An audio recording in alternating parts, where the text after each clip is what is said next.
What are you doing? Good, thank you. How are you? I'm doing really good. I drove back from LA today, which back from Iceland. Oh So my gosh.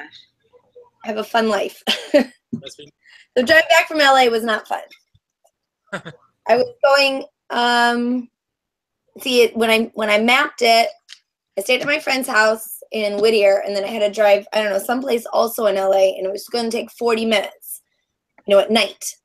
But it took me 2 hours. Oh my gosh. I needed to be there at 8 o'clock in the morning. So I got there at 9:30. But I was the only one. Well, they're all waiting on me because I was doing video recording for Google Classroom. So it's just professional film crew, the group that paid for it. They're just waiting for an hour and a half for me to show up. Oh wow. So that was embarrassing. Whatever. Got in a car accident on my way there. I felt like that helped make the excuse that I was so late, though. Oh yeah, driving in LA is not fun. How do people live like that? I like living in Fresno. So much better. And my housing is cheaper. Yeah. A lot cheaper. A lot cheaper. Oh my gosh, my friend, she was telling me that her son makes $13 an hour, and I'm like, can you even live on that? Oh no. Terrible. All right, so if you guys get into the spreadsheet, I'm going to show you how I'm doing one of my favorite things. Like I'm all about let's do stuff together and we contribute and collaborate. So what I do is I make a blank spreadsheet and I add it to Classroom. You have edit rights. You'll be able to see me build the spreadsheet as we go. And it's going to be all about you guys actively engaging. So you'll want to take, dang it, I have hiccups. You want to take screenshots to put in your notes, okay? You can also, on your digital portfolio, you can just double click and say from Drive, and you can add the spreadsheet. You can embed it right into your portfolio, not into the Google Doc, but the portfolio itself. So like it says notes, and then you put it under the notes above the reflection. Okay.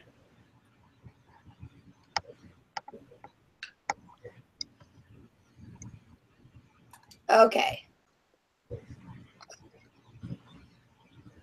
Someone's asking a question how to join.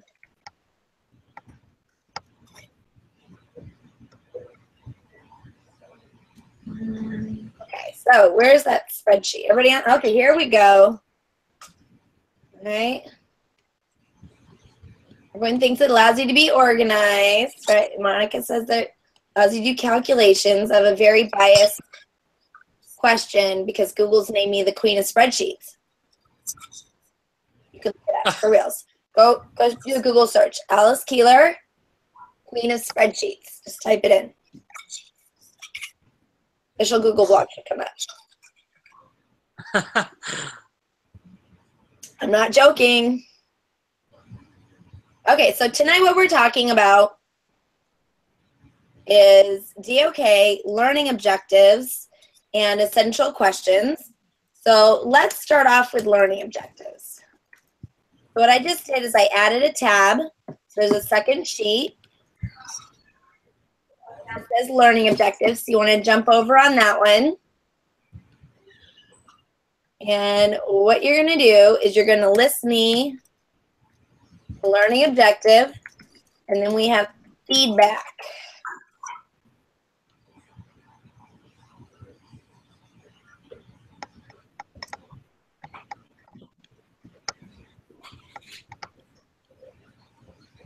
Let's give it a go. Let's see how your learning objective writing is. I'm just going to practice it.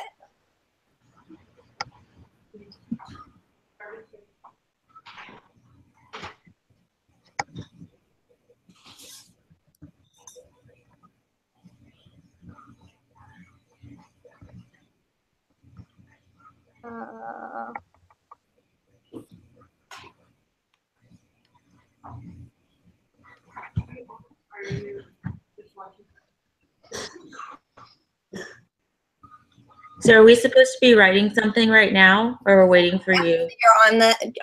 waiting for me. You're so funny. Oh, I haven't done this before, so I'm just not sure. No problem. Right? You gotta see what students know before you explain things. Okay. If everyone knows how to do it, I shouldn't do the lesson. Would you agree with that? I agree. All right, so we're gonna start a lesson with you thinking. So you're on the Learning Objectives tab, and you're gonna write me a learning objective. And then give some feedback as if you agree or disagree. Is that a good learning objective? We're gonna collaborate. We've got some C's going here. We're collaborating, giving some feedback. We're gonna start with you guys doing the thinking and then see what we need to explain after you think. And I'm gonna call the engaged part being the spreadsheet because it's a spreadsheet. Yeah.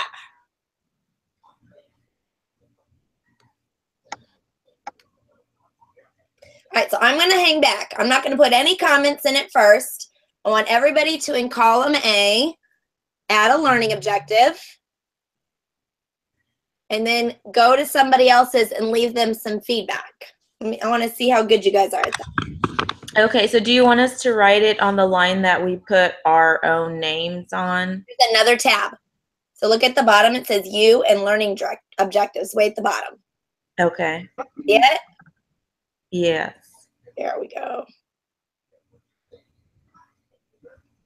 If you guys, the pictures of people at the bottom, if you click on somebody, it freezes, well, it doesn't freeze them, but it freezes their face to what you see on the big screen. So if you want to click where on me, because I got the screen share going, you can see the screen share.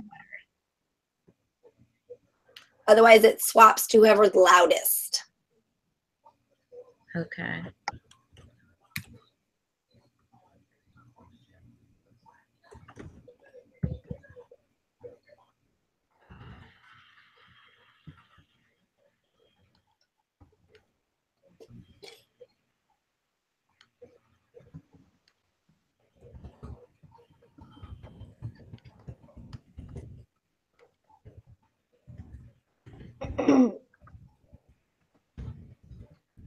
Oh, whoa.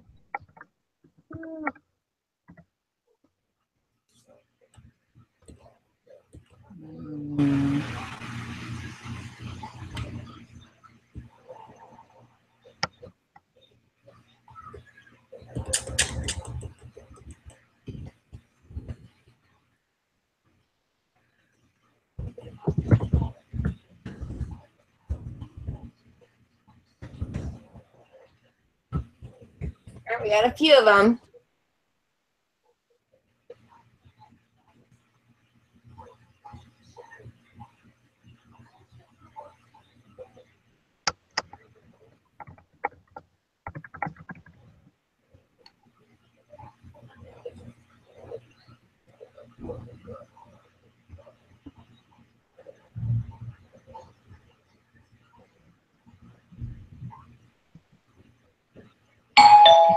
Oh my gosh.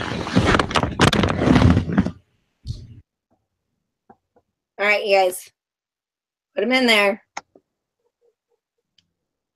You're going to be teaching. The first thing you should really think about. I mean, what do you want the kids to learn? A lesson has to start with that. It's not just a random activity that you want them to do. We're trying to get them to learn something. So think about something you want them to learn. How would you write it as a learning objective?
If you need some help, I'm listing out some of the rules on the third tab.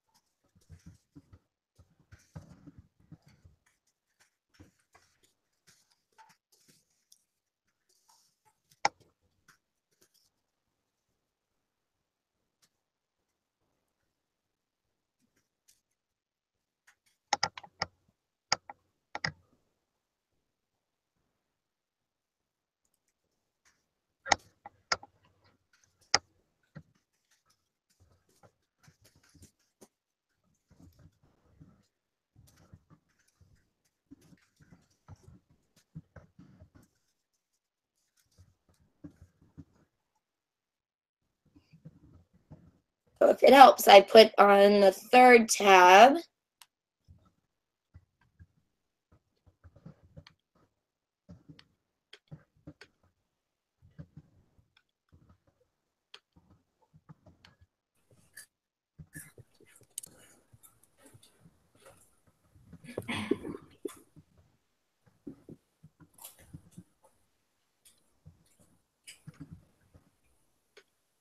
All right. Apparently no one wanted to use lines 4 and 5. Okay, so let's read through the rules here. Number 1, it has to start with a verb. So let's go through here and highlight the ones that start with a verb. Collaborate is a verb. Analyze is a verb. Express is a verb. 2 is not a verb. Describe is a verb. Analyze is a verb. Okay, so we got a lot of starting with a verb. Okay, so then which ones? No activity. No activity. Collaborate with group. What do you say? Activity or learning?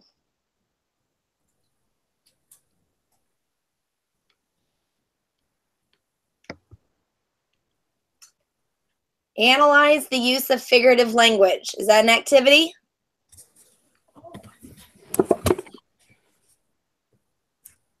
No. Okay. Express the function of music. Not an activity. Oh, I need to put another one on here.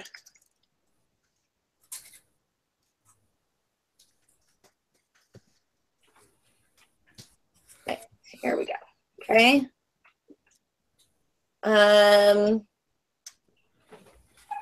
Describe the civil rights movement. All right. Not an activity.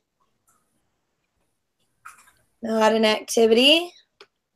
Describe some examples of how history influences groups or people.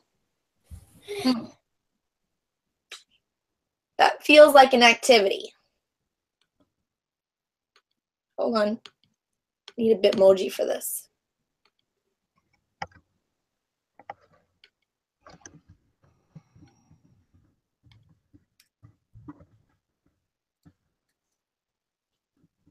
Oops.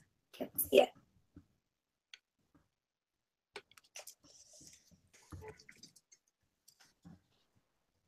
Okay, and then with a late adding in. Interpret is a verb. I don't think that's, I'll agree, it's not an activity. Okay, sometimes it can get tricky. Okay, next rule. Is it what the student knows or able to do at the end of the lesson? That goes along with it not being an activity. It does not say and. It does not say and, okay? So the first one loses because it's an activity. Let's insert left. Doesn't say and, so we're good. Next one doesn't say and. No, doesn't start with a verb. Not and. Here we go. This one says and. So let's rewrite them. So you want to list out like in a checklist. So the problem is when you say and, you can't check it off. So it's analyze and interpret. So if they interpreted but didn't analyze, can you check it off? So you want to, that would be, if you can say and or some euphemism for that, write it as 2 or 3 learning objectives. Try and be more specific, get them specific. You can have more than one learning objective. Okay. Describe some examples of how history influences groups or people. Even though it says or, I'd say it's okay. Interpret. All right, so those are good. Those follow the rules. It should be able to be used with 1 million lesson plans. That also goes with it not being an activity. It should be It should be broad enough that I could give it to every single teacher, and every single teacher writes their own lesson plan. They could be doing completely different things. Right? Is it measurable? Can you check it off? So let's look at this. Analyze the use of figurative language. Can you measure it? Can you check it off? Yeah. Express the function of harmony music. Is it measurable? Can you check it off? The problem with understand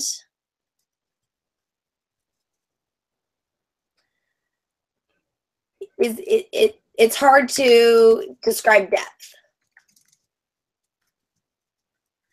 People usually mistake it for, can they repeat the facts back at you, as to really actually having understanding, and at what level do they understand it? Kindergartners understanding climate change is a lot different than seniors in high school. Right? Describe the civil rights movement. You could have a lot of learning or lesson plans for that. Oh, here, I'm going to describe some examples. My kids are home. All right, now it should be short. It doesn't have to be short. This is more like a rule of thumb. If you have a lot of words, you're probably falling into activity instead of learning. It's just like really focused. What do they need to learn? And then you got to decide at what depth of level are they going to learn it. All right. Interpret pieces, right? So like interpret meaning from art pieces. They're able to. I feel like this could.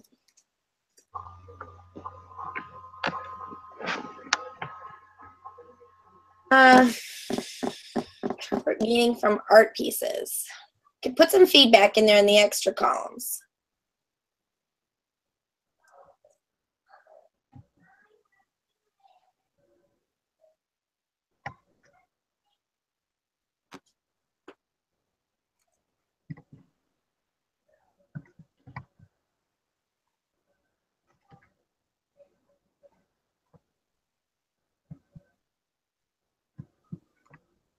Feel free to add some other ones in there. So the problem with analyze math in the real world, this is actually way too broad. You actually you're just like, I'm just gonna do math today. Any math is good. More specifically, what math?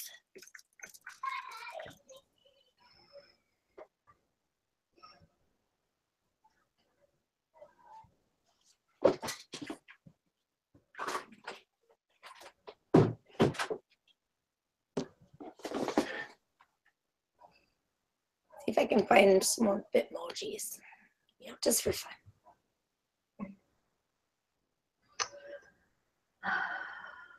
Something different.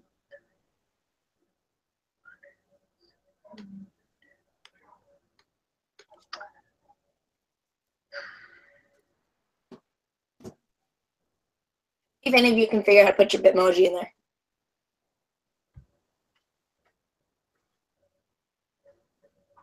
All right.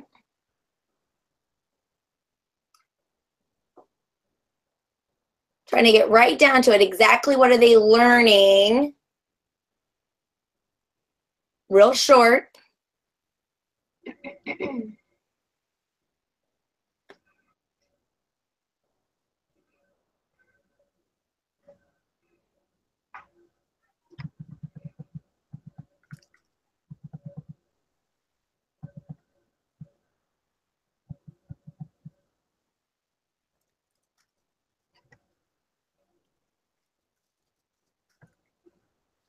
What are we doing? We're creating learning objectives. Now we're doing it in a spreadsheet. We're collaborating. We're writing them. You can sing your learning objectives though, right? So I wouldn't say sings learning objectives unless it was a music class. Can you create learning objectives? That's my LO. It's hard for me because I always, like tech is not your learning objective, except I teach tech. So tech is my learning objective.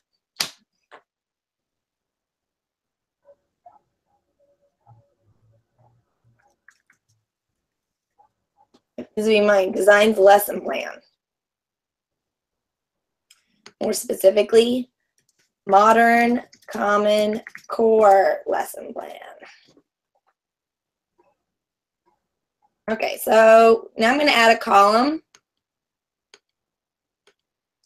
for DOK. What DOK is this? Actually, no, I'm not going to do that because on a learning objective, you can't. It's harder. Well, you know what? I'm going to leave it. The problem with DOK is you can't really define, like I'm going to have kids do this. Okay. Until you see how the kids do it. Is their brain sweating? Not because it's hard. Not are they sweating? Like, oh my God, this is so hard. That's still DOK 1, probably, maybe, could be, possibly. Is like, how much are they strategizing? And they have to like, well, I'll try. Oh, no, that doesn't work. Maybe I should try. Oh, no, that doesn't work. Where they're developing their thinking and their reasoning, that's higher critical thinking. So it's really, really hard to say what DOK level is this without seeing what the kids do. But let's give it a go. I'm going to, wait. Let's go back to the screen sharing. Right click, data validation. Wait, what happened here? Data validation, V2, list of items, DOK1, DOK2, DOK3, DOK4.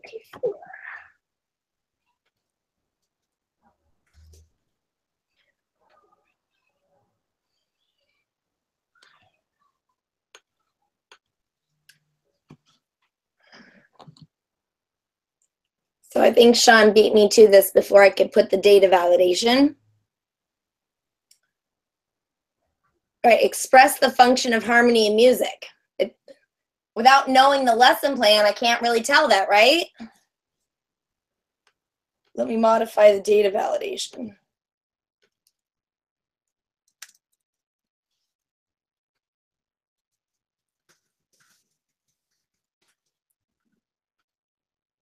All right, there we go. And then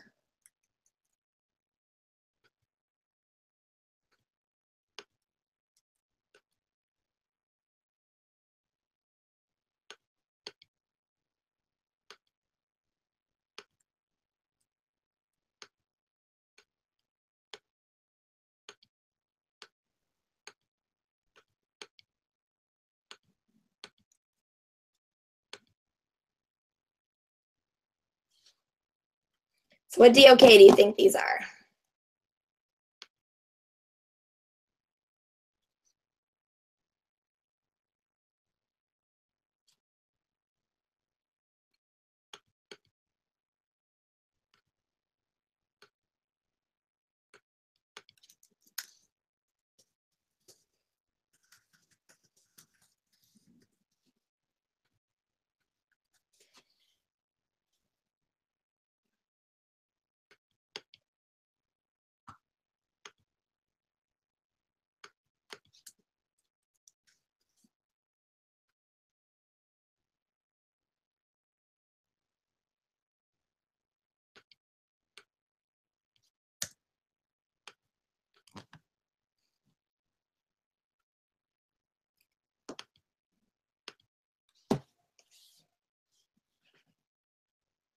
express the function of harmony. Harmony is something we define. Express the function of harmony. The problem I think here is it's tough because what does express mean?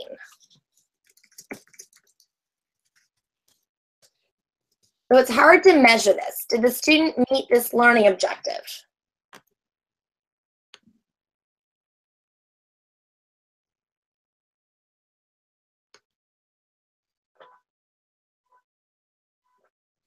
You analyze the use of figurative language.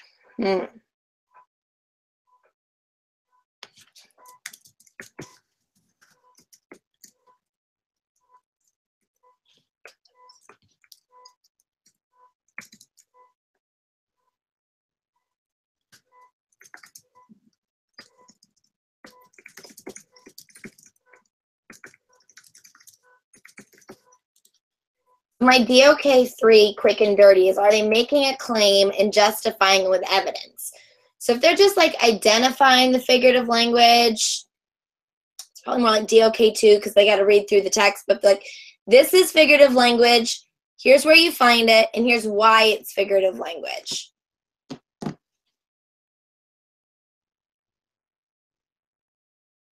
Hey, Keeler. Yeah. Should we be replying to the questions you pose on our learning objective? Like commenting or something?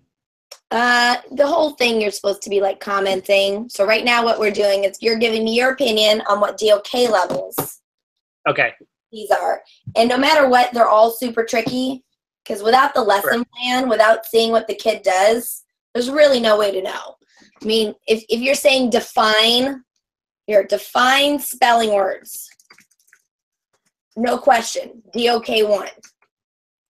Right? That's no interpretation. I don't need to know what the lesson plan is. You know, but like here I say designs a modern Common Core lesson plan. Can one of you, I mean, is it possible you guys just throw something together that's lame, you don't really put any thought and effort into it? Yeah. And then there's other people in the class, I mean, they're really like struggle through that and try to come up with a really creative and unique lesson plan, right? Yeah. And so, you know, some of it's going to be is if you've seen something and you're like, oh, you know, this was cool, I've seen it, I would do that. Well, what DOK level is that? You copied somebody. So, I mean, that's not really thinking, right? So, remember, DOK here is about the critical thinking. So, like this, describe the civil rights movement.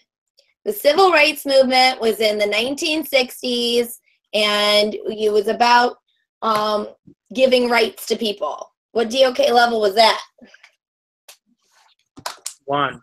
It was 1. I'm just remembering facts. You know, and so, you know, it'd be hard to say that describe is DOK 3. Describe is this is most likely, and you tell them to describe it, they're recalling facts, right? It's probably going to be 1. Might be DOK 2. But probably just recalling information. You know, to be DOK 2, you have to make a decision. So I put some DOK quick and dirty.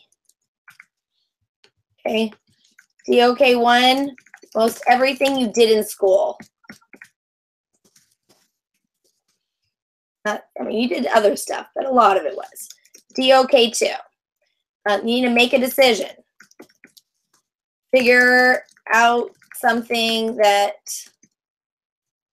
wasn't explicit, but there is a right answer. So I think, you know, when you look at describe the civil rights movement, there's not a whole lot of opportunity there for you to be creative, to make a claim and justify it, which is my DOK 3 quick and dirty.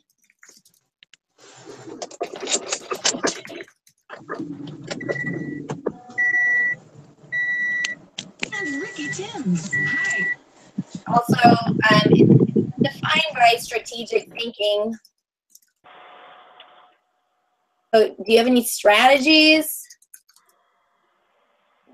Put it this way, like, did you have to cross out your, like, one of the things that I like to do is I like to play the game Farkle with dice. So you roll 6 dice, which is great for student engagement. So you roll dice, and then you have to roll points. If you don't roll any points, you lose all your points. You need a 1 or a 5, and one is worth 100 points, and a 5 is worth 50 points. So I roll the dice and I get no points, I lose all my points. So if I had 2 5s, so that's 50 points and 50 points. I pull away those 2 5s, that leaves me with 4 dice, and I have to roll those 4 dice because I have to get a minimum of 300 points. So the question is, do you roll one of the 5s or do you roll both of the 5s?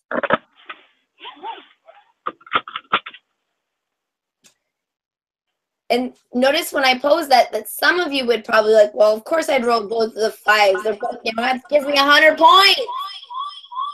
And some of you might say, like, no, I would only do one of the 5s because when I roll again, I'd rather roll 5 dice than rolling 4 dice because I have more chances to get points if I roll more dice, right? So you see how we're strategizing?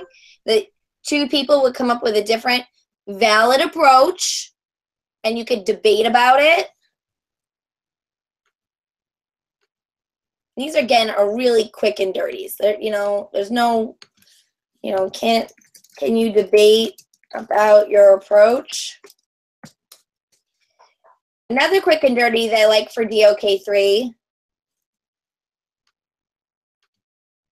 is you don't say collaborate, but they feel they must discuss it. So I have an activity where it asks students to find the shaded region. But even and I do this with math teachers, so they should know how to do it. But the picture is a little bit more complex, and so you're like, well, you got to first figure out it's a compositive shape. So what shape did it come from in the first place? How do you break it down into small parts? How would you break it down into small parts? Well, I broke it down into these parts. Well, I broke it down into these different parts. Where you're really kind of trying to figure out what's the best approach or the best strategy. That's going to be a hallmark of DOK3. So I love doing that activity because I just put it up on the board. I project it, and I just tell them to go ahead and figure out the shaded area. But then almost instantly, the room is just very chatty, and everyone's on topic because it's interesting. Like, how would I find that? But they're not quite sure, and they have to talk it out.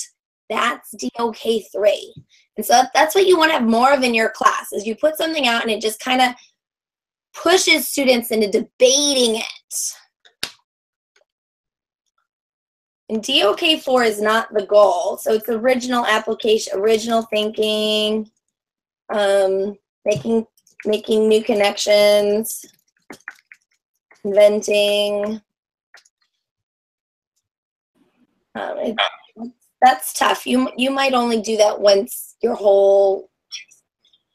would be something summative, probably a bigger project. How would you apply this to something? All right. So I made a tab called DOK. You want to come on over there. So what we're going to do is you guys are going to put in, what are some ideas you might have for the different DOK levels?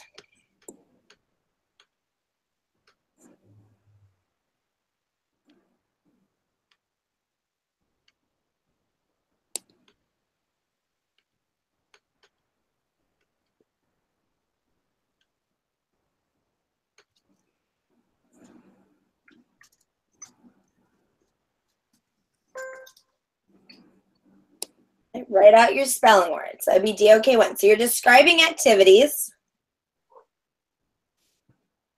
So you're on the DOK tab. It's the last tab. I just added it.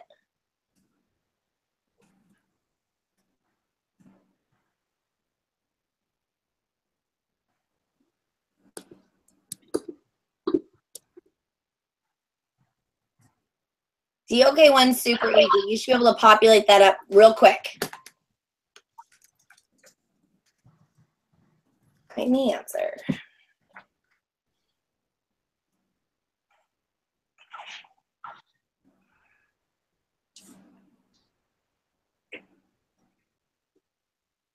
Recall members of a chord. Good.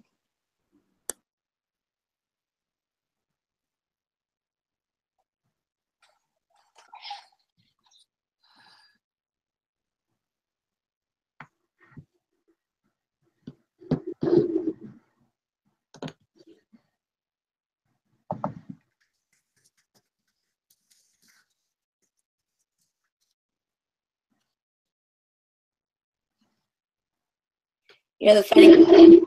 Suck at order by order. Suck at it.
If anything, steps. You guys realize like 80% of the jobs that people currently do won't exist in the future? If robots can do it, they will. So what are we preparing kids for?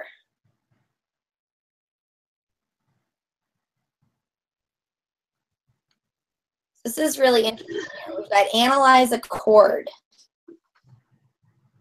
I think that's probably true. It's DOK too. Like you know the definition and you're looking at the evidence, but I mean, it is or it isn't. Like what chord is this? I think that's good. I think you did a good job.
Yeah, I should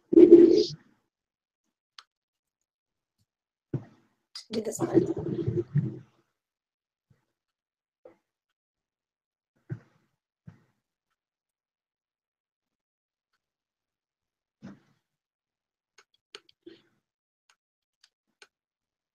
Okay. If you think it's right, use the paint can, color it green. If you think it's right, use the paint can to color it green.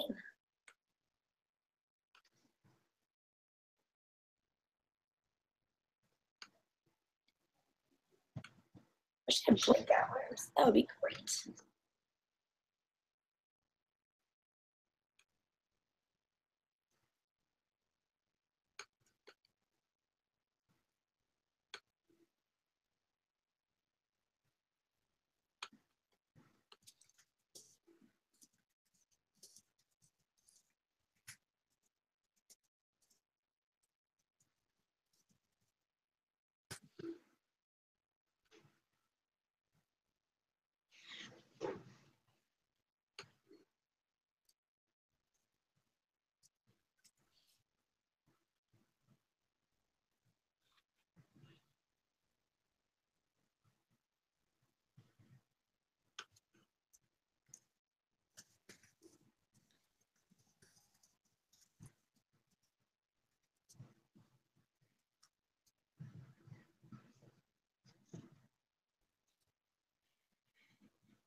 All right. So if you think it's wrong, use the paint can, color it orange.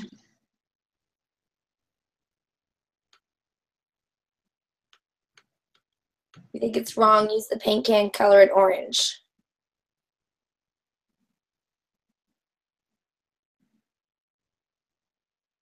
No one's got a DOK4 example? All right, hold up.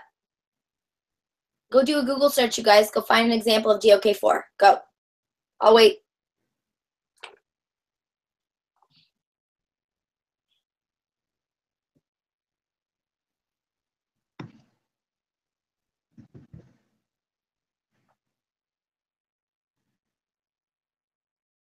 Look it up. Find an example.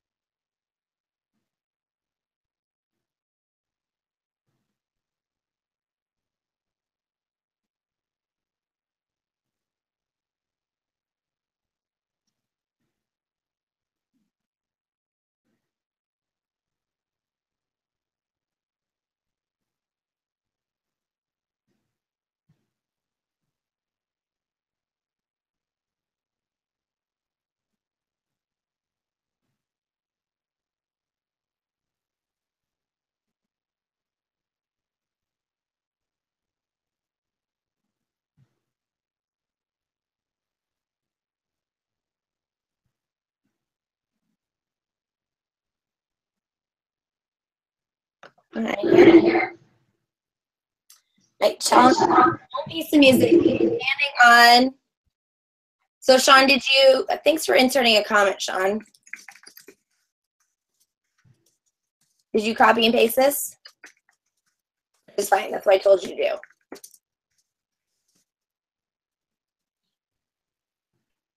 Challenge to insert their own piece of music, expanding on, I love the part where you said expanding on concepts.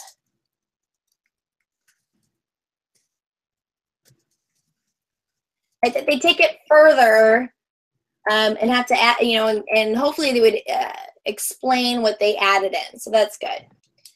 What is the relationship between Martin Luther King and the civil rights movement? I think this might be more, probably more DOK3.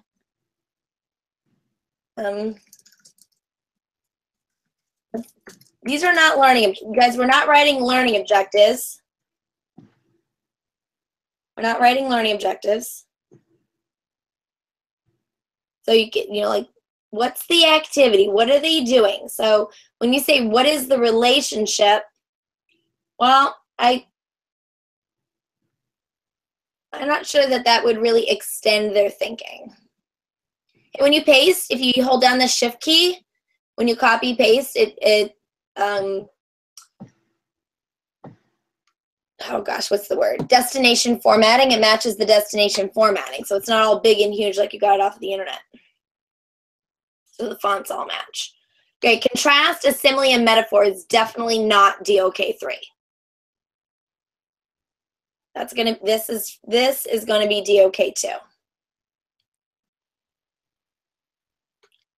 I'm gonna make it pink, show it I moved it.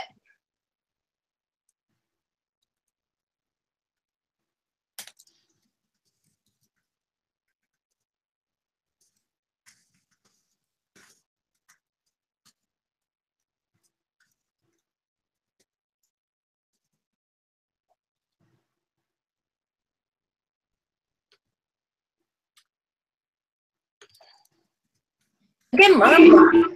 Citation. What? Good job, Monica.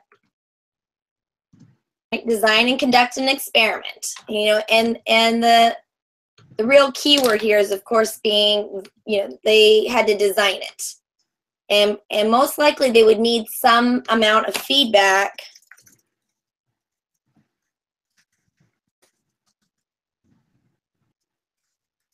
to make it a valid experiment. Before they do the experiment, update based on feedback. DOK4 is really that extended thinking. You really got, it's taking strategic thinking one more step. And if you think about strategic thinking, if it's strategic thinking, most likely they're going to get it wrong.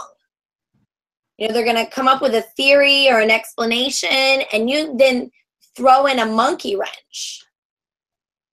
So DOK3, most likely they would get it wrong the first attempt, which is a big shift in thinking.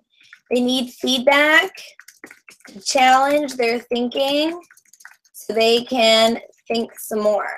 And again, these are quick and dirties. They're not rules. But this is something that I really like to think about, is if I'm putting out a good question, I'm not asking them to locate the answer. I'm asking them to think about it, for them to come up with a theory. And then, their theory is probably not well developed. And that's where your skills and talent really come into play. If it's you marking the right answer, can't that be replaced by robots?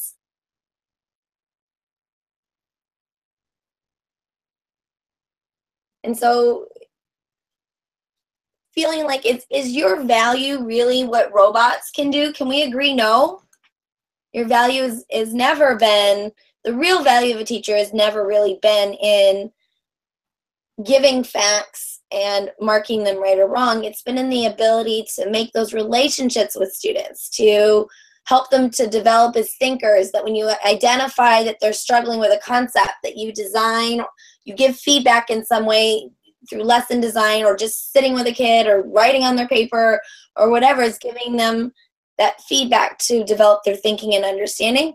That is your real talent. Teaching is not DOK 1 and 2. Teaching is DOK 4. Teaching is DOK 4. If you can do it with a recipe, I'm going to say that you're doing it wrong. Your kids are so complex. Every single student is a different person. And to say that I did this lesson plan and I could do it with any group of kids, that's egotistical. That puts the focus not on the student. And so your lesson should be more around, okay, letting the students think, providing some feedback, and having them make some updates and corrections. And so what you do with one group of students should be different than what you do with another group of students, if you're really putting your talents of teaching. And teaching's hard. It's like super hard. Those are some of my quick and dirties. Okay. Set the word wrap on here. You guys can turn on your mics. I hate talking to myself. What is your interpretation of this text? Good. Yeah. But you'd want to say, what is your interpretation of this text? You want to cite evidence. Now, if a student interprets a text, what's the odds that they didn't do an awesome job at it? It's high, right? It's like, oh, I'm going to give you a 70 on that, as if that's what we're supposed to do. We're supposed to rate our kids like, well, that's only a 70's worth of interpretation. No. Give them some feedback. Help them to get 100 on their interpretation. Help kids get there. The purpose of teaching is not to distribute points. It's for them to learn it. So if they only have a 70, then this is where your talent comes in, because what you explain to one kid, not what the kid next to them needs. So I look at their answer. They, someone take it out? No. Take it out. Take it out. Cite evidence. Where did I have that? Oh yeah. Okay, so you changed it to test a hypothesis, but it was good. It's like, but if it's DOK 3, just remember the objective is not to just assess them and remove points, but to rather assess where they're at and get them further. Okay. So let's identify patterns in a logarithmic function. Identify patterns. Yeah, I would say that's probably correct. Identify patterns is DOK too. All right, does anybody have any, you want to call them if you think they're wrong? Factors of the Great Depression. Guys, for these DOKs, everybody go in and just throw in a with evidence. It's just a quick and dirty. With evidence, discuss the factors of the Great Depression. Actually, I think just discussing the factors would be DOK too.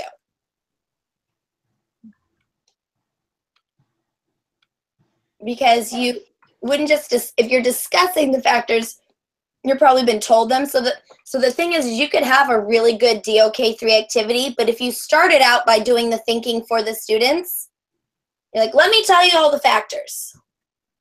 Well, it's no longer a DOK3 activity. They have to figure out, identify the factors and discuss how they contributed to the Great Depression.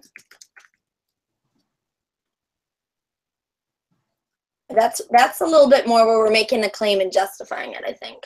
But DOK is like my hobby. It's fun because it's debatable. Like, how many of these could we sit here and like, well, it's a fun thing to do. You know, nerdy teachers, we like to sit around and discuss DOK. I think that's DOK too. Well, I think it's DOK3. That's good. You should be having those discussions because teaching is DOK3 and DOK4. Doing the next lesson in the book is DOK1. Okay, go to the next tab where it says place it. Go to the next tab where it says place it. Now I made a few, but feel free to add your own. If you want to add some to the, like, I'm not sure what DOK this is and you want to see what other people put it at, feel free to add to the list. So if you'll just claim a column.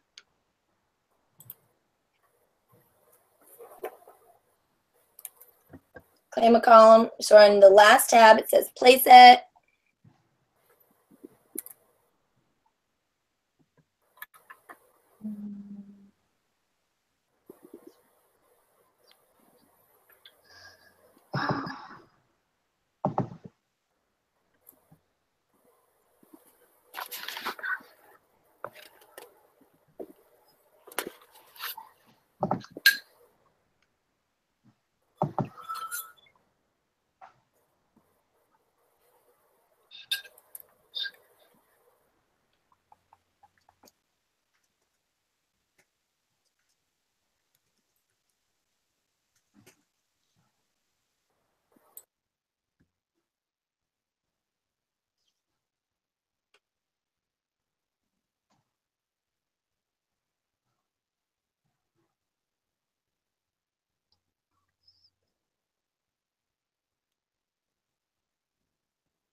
I don't know if you guys, no one's doing this right.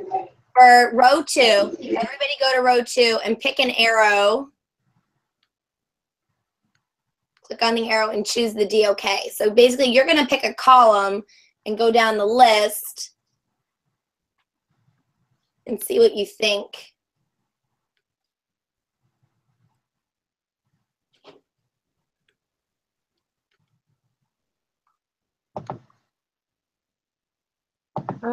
What is going on? No, stop, people.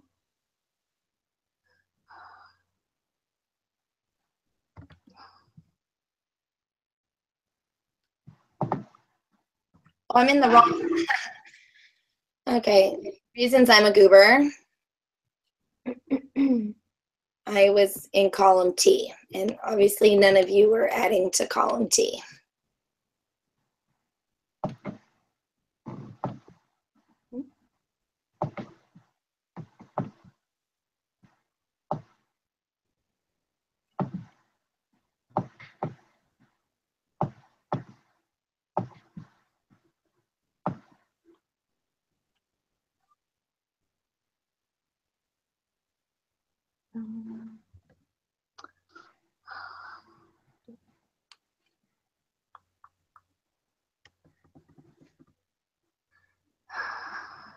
DOK's hard.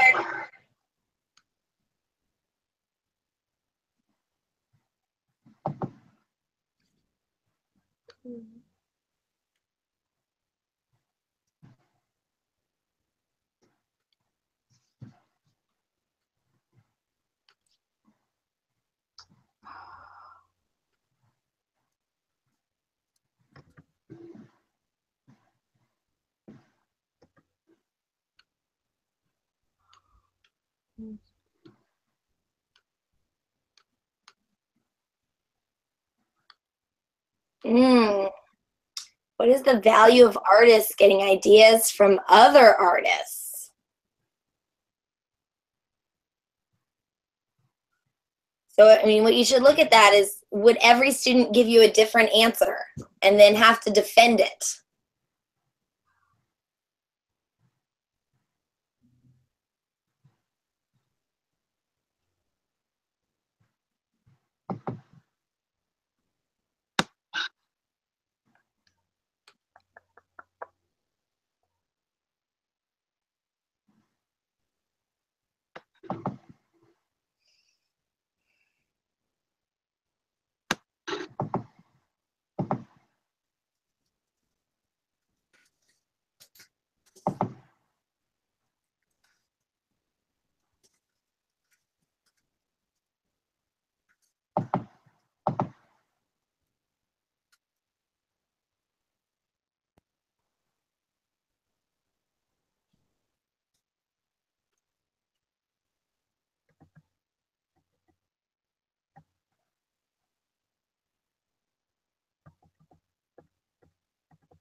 I probably can't tell from my Bitmoji.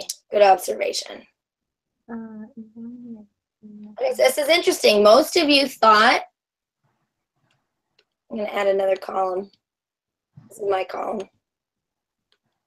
Actually, make it purple. Why is 12 minus 2 plus 1 equal to 11 and not 9? How would you explain that? Why is it not 9? Do you think that you would all come up with the same explanation? How many of you might say, I don't know, and require some guided feedback? This is actually DOK 3. You guys are right on the money on this one. DOK 1, create a poster. It can even be DOK 0. If all they're doing is copy and pasting off the internet, they're not even recalling it, right? How would you find the volume of a canyon? So look at this, you guys. Look at line 4. You guys are all over the board. I got a DOK 1, DOK 2s. I got some DOK 3s. Did anyone say DOK 4? Nope. I got 1, 2, and 3 in here. How would you find the volume? Is a canyon a normal example? Would you be able, your teacher tells you about volume, you understand the concept of volume. How would you apply that to a canyon where it's weaving? Let's look at a picture of a canyon. I'm going to screen share again.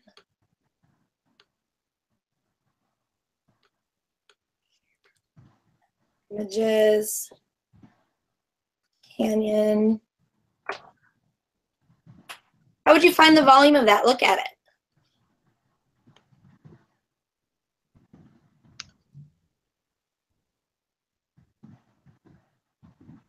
And it's very a standard, right? That's not, I mean, you can't do length, width, and height. There's no, it can even identify specific shapes. You could approximate some shapes, but you'd have to do as a composite of a whole lot of them. You have to measure that. If I just gave you this picture, would you have to figure out a strategy for how to? I wasn't sure if the question was to find it or to just describe how they would go about it. How would you go about it? Because just find it. Okay, here's the answer. It's not the right answer and you get it wrong. So we're not so much interested in what their answer is. We're interested in what their strategy is. What's their approach? How do you know that works?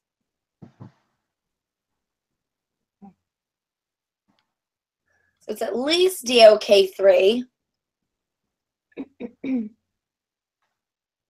Might be DOK 4.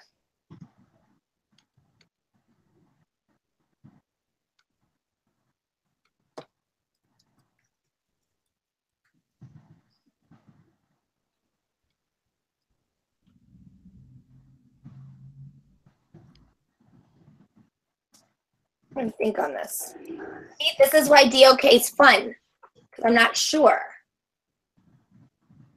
So, I mean, when you look at that canyon, it's very non-standard. You're going to have to come up with some different strategies. So it's at least DOK 3.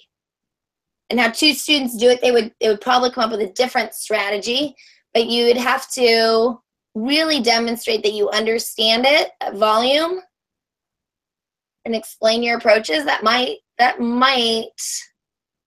be DOK 4. Okay. What makes this literature? Yeah, I agree with you guys. It's probably DOK 3. You guys, right on. I'll have this one if you're going to design an experiment. How is painting more than a flat surface with paint on it? How is painting more than a flat surface with paint? So is painting a picture?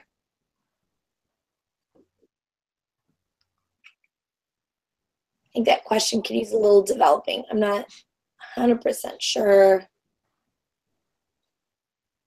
I mean, like, I have a lot of friends. I see them on Facebook, you guys, and they went to an art class, and everyone's basically got, here, let me show.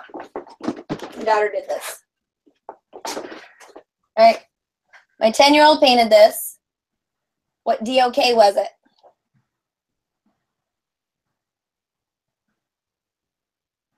Anybody? DOK level? 4. 4. You DOK 4? Probably 0. You looked at my cousin and the other people in the class, they all had almost the exact same picture. So what happened? Teacher said, everybody get the red, brush the red across the top.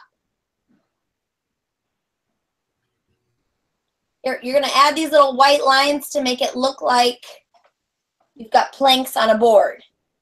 What thinking did my daughter do?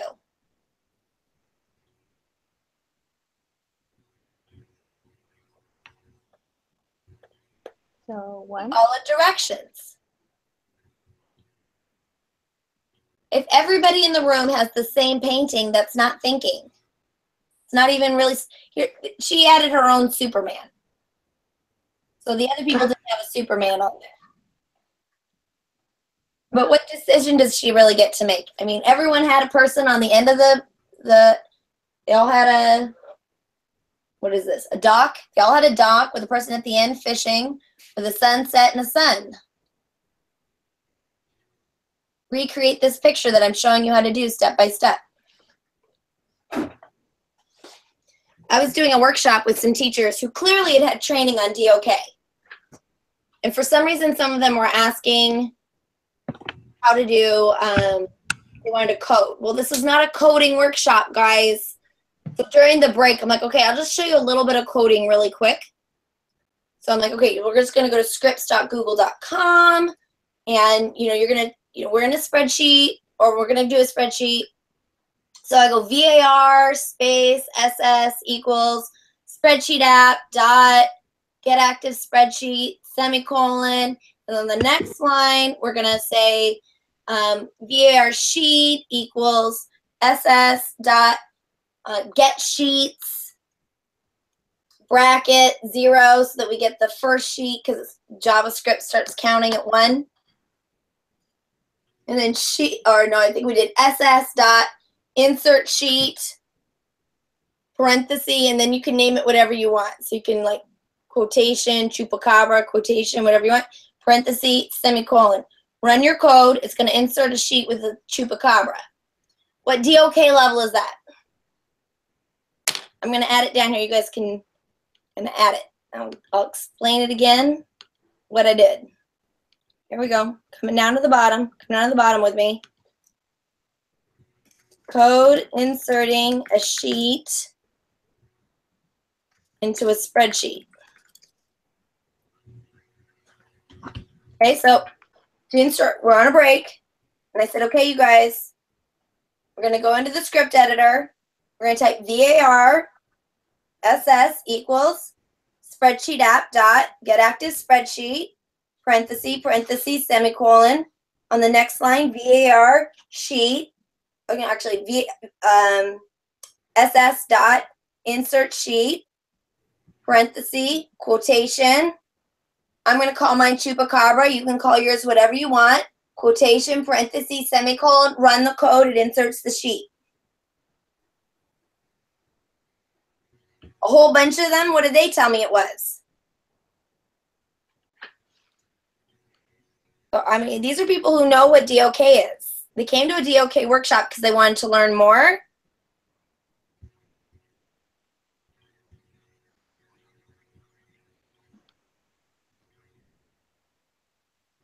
So I'm giving them different examples. Getting a Bitmoji.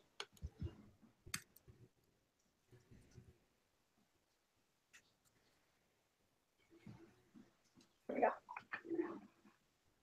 You guys are right. It's 0. What thinking did the students do? What thinking did they do? So, I mean, they all told me, oh, this is DOK 4. Code has 4 letters, but this is not DOK 4. You copied what I did. You copied what I did. It's DOK 0. Okay. All right, let's look at line 17. I see a lot of you have not chosen yet. So if you go to line 17, we're going to examine and explain alternative perspectives across multiple sources.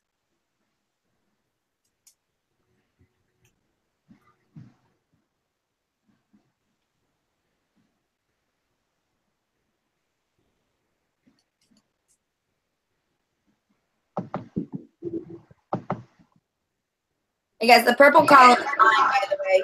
Purple column is mine. Answer key.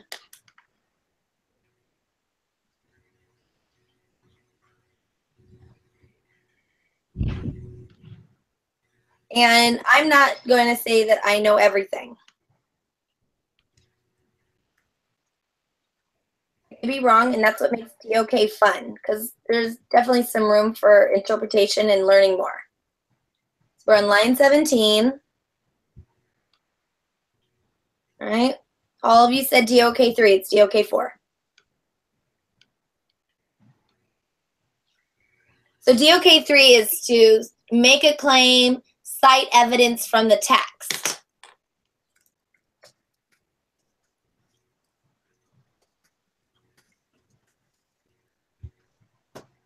So they don't necessarily have to create anything for it to be 4. Nope. Okay. It's extending your thinking. It's really going beyond just coming up with a strategy.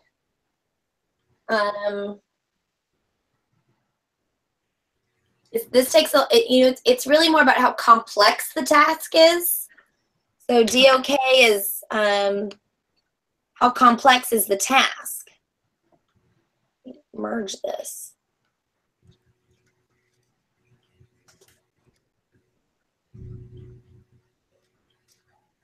Make this really big. Fill it in yellow. So this is what makes it really hard to define, because it's complexity, not difficulty.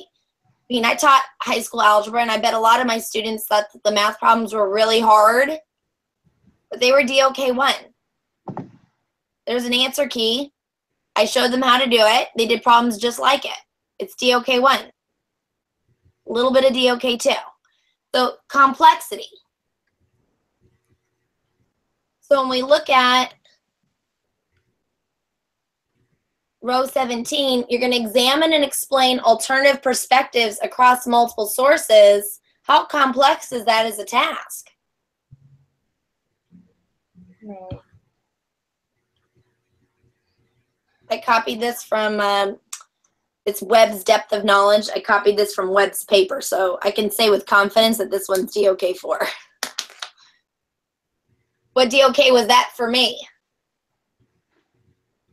0. Or what about line 15? You all said DOK 2.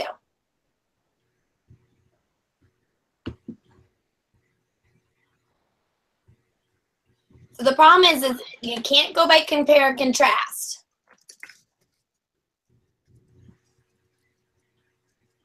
So I hate that stupid verb wheel, because the verb wheel makes it seem like this is an easy thing to do. Look at the verb and then, you know, slap a DOK sticker on it. It's so much more complicated than the verb. Create a list of spelling words. The verb is create, but it's DOK. What? The verb does not describe the DOK. The verb does not describe the complexity. So now what we're doing is we're looking at the comic book and the movie and the book. So we've got 3 sources. And you're going to compare them. You should, you know, and I think you guys are right in the sense that it's hard to tell. I don't think my word compare is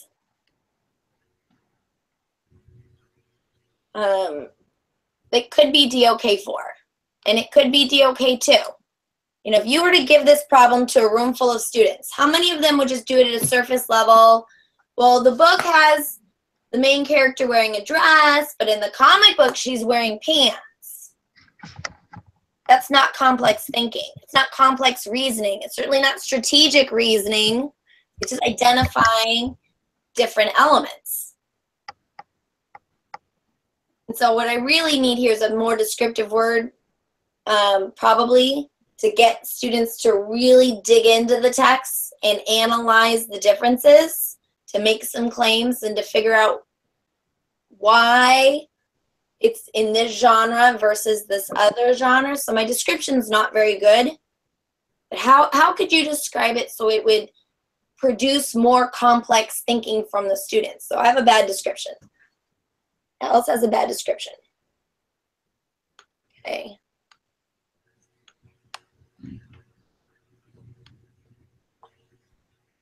Yeah, all right. So you guys did pretty good. It's hard, right? It's hard. You cannot have ego when it comes to DOK. I cannot tell you how many times, all the time, just, oh, it's DOK 4. It's DOK 1. Oh, this is a hard one. This one's DOK 3. It's DOK 1. Like, most of the time, you hear teachers, like, I mean, bless their heart, they're trying, but it's so easy to misinterpret hard for complex. And the student's not doing complex reasoning. It's usually DOK 1. And why are we producing so much DOK 1? Because we're used to it. That's our comfort level. That's what was given to us a lot of the times.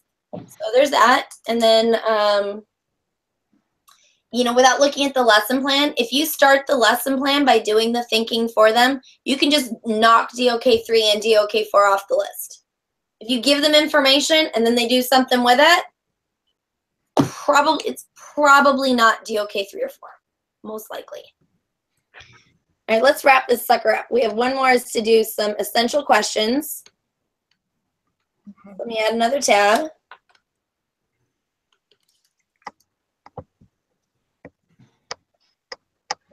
All right. What is an essential question that students will run class for? Make it juicy. Be interesting. Oops, that's not what I wanted to do. Set the word wrap, Alice.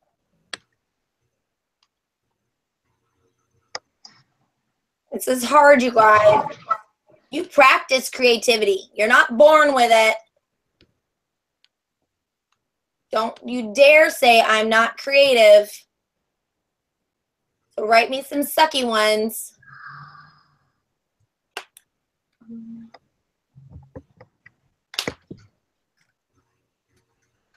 And you're going to have to write the learning objective next to it, because my opinion is it should build, if it's juicy, it should build curiosity. So part of it would be like, well, how would I answer that? That, you know, again, quick and dirty. Well, how would I answer that? And so you don't even know what you need to know. Like, you need to learn the learning objective so you can answer that question, but the learning objective does not have to be embedded in the question.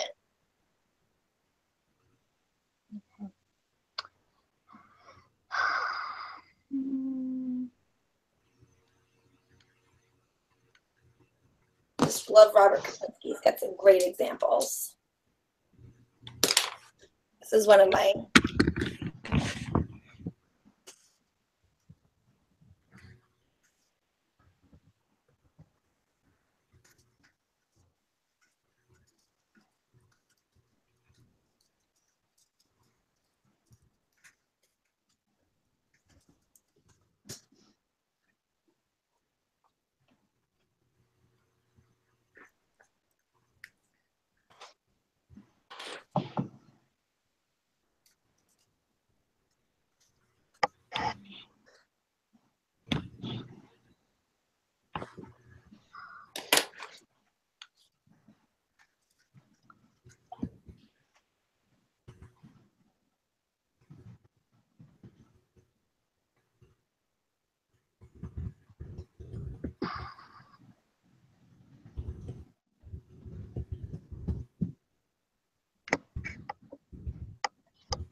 Are we supposed to write the learning objective first? Because I feel like it's really hard to write.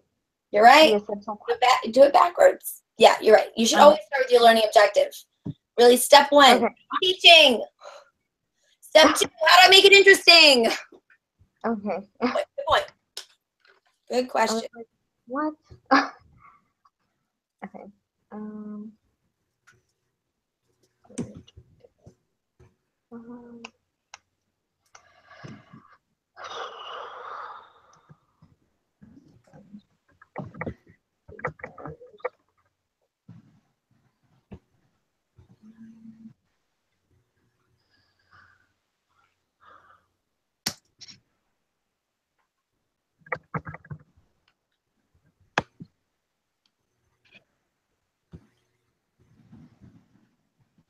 Oh wait, no and.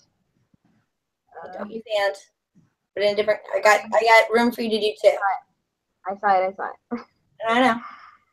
Look at how long this is. Scientists analyze and recognize how organism places things in time and ideas change over time. Oh, how about just analyze change over time? I mean, how many learning objectives do you have? That's a standard. You would break that down into multiple things because you have to be able to check it off. So you might say or. You could say or.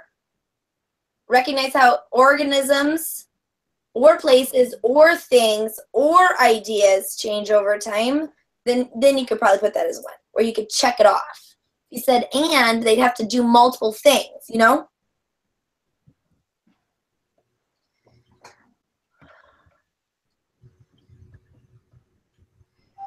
All right, I can't wait for this. All right, analyze the life of Don Quixote. Don Quixote crazy.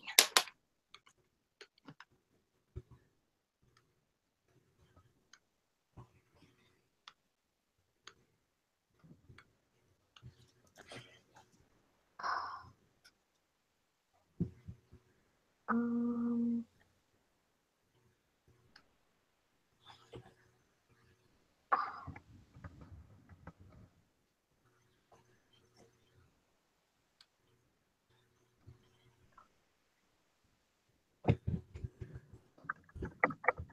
Make these a little skinnier.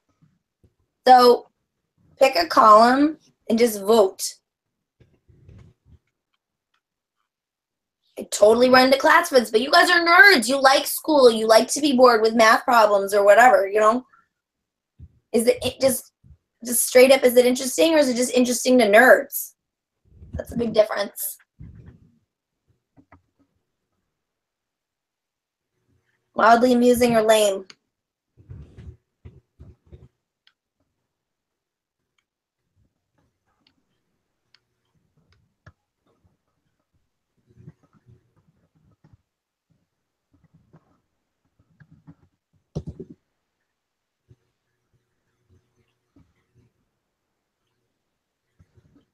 No egos. This stuff's hard, guys. No egos. Someone says it's lame, that's good feedback. Fix it. The problem you guys have to realize is you are nerds, and you will have a couple of nerds in your class who will nerd out with you, and you will mistake that for meaning your lesson plan was good because some of the students were into it. Yeah, but most of them thought it was stupid. How do you teach the non-nerds? How do you teach the kid who's good at English but hates math, right? So I'm a math teacher. What percent of my students like math?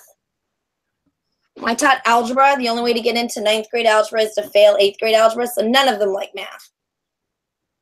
So how do I design my lesson plans for everybody, not just for the one kid who thinks it's fun? I like doing problems out of the book. Yeah. My kid's science teacher told me, and I quote, "My students like my worksheets." Okay, lady, you're delusional. One student told you they like the worksheet, and the rest of them are like my daughter. Oh my gosh, this is so stupid. We had this discussion tonight. My daughter's like, I have homework. I'm like, you're not allowed to do homework. I'm like, let me see this. I took a picture of it and I sent it to the science methods teacher at Fresno State, and he sent me back a Bitmoji with thumbs down and said no. I'm like, that's what I thought. Stupid. I emailed the teacher and said, this is busy work. We're not going to spend family time on this. Thanks.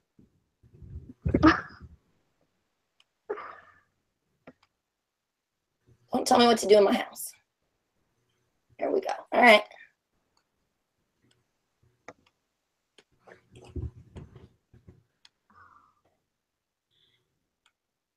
oh, okay. Sorry, I just saw the other boxes. I had it like half and half on my screen. All right. Ah, And I got the columns really wide. I'll make them a little skinnier. sorry. If you were to post this question outside of your door, okay, no ego. What ways do we use math in everyday life? How many kids want to come to class? Some. Are they coming to class so they don't have anything better to do? They're like, oh, I want to know that. This is still too vague. How do we use math? The learning objective is not math. Ooh, what feature? Oh, okay.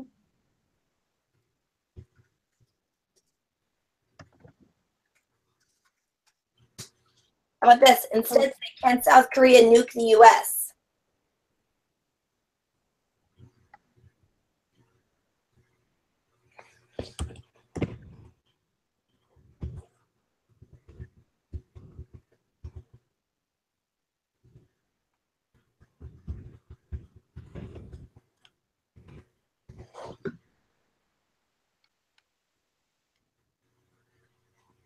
What would happen to California if a 9.0 earthquake hit?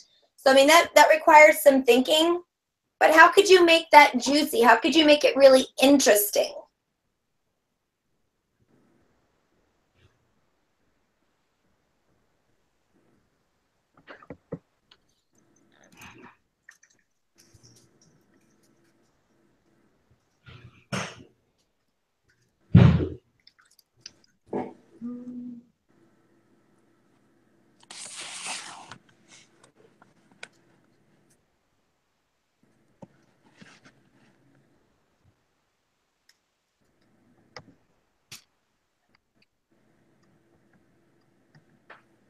I'm going to add another juicy column.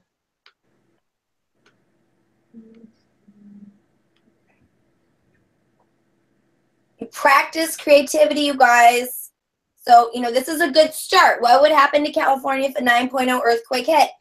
It's a good start, but how would you word it in a way that would really be like, oh, that's cool. I need to know that. My quick and dirties are tied to Star Wars. How could you incorporate it into either a current event or a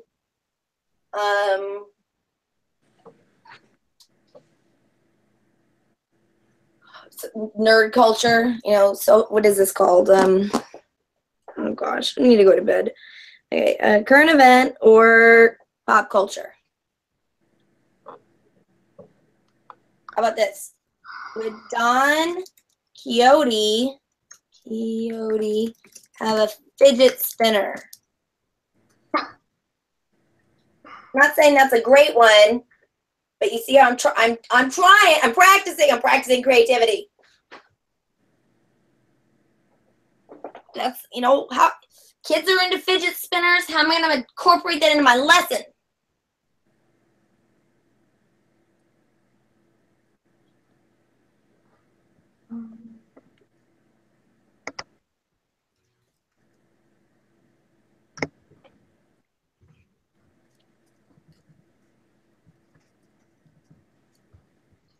Hey, don't just say build a skateboard ramp. Build a skateboard ramp of death. So first, like having the kids come in, give them some cardboard where they're like, and then, you know, go to the dollar store and get some of those finger skateboards. What would be my learning objective on that? Would be ratios, slope. Skateboard ramp of death. Why would you die on that? And so instead of like, build a skateboard ramp,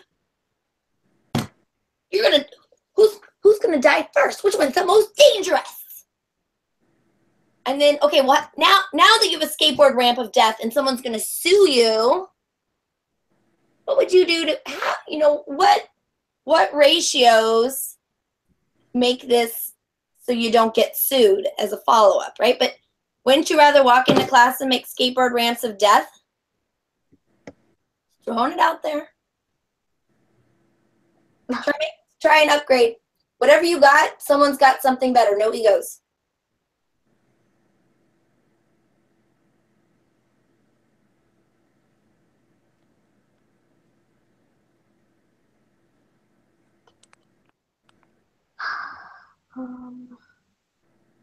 This Albert Einstein one, it's kind of got me interested. It's kind of interesting. I mean, is it really juicy to make kids run to class? I think it's interesting to nerds. Have you guys ever seen the movie Idiocracy? Yeah. So in this movie, the smart people, they wait until after they have their doctorates to breed, and then they only have one child. Oh, wait, they can't get pregnant. They're too old. But then morons never go to college, and they're sleeping with their neighbors. They're breeding all over the place. So fast forward that to the future, stupid people are breeding, and then everybody's dumb. And so then an average person is considered super intelligent.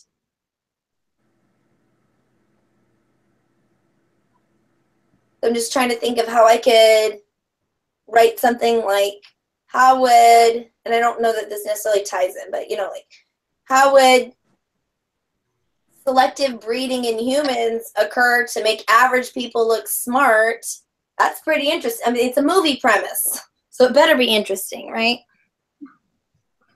All right, you guys, you should go to bed. I hope that you learned something that was fun. Practice being creative. Practice. Any questions? No, thank you. Good night. Good night, Night. everybody. Good night. Guys. Good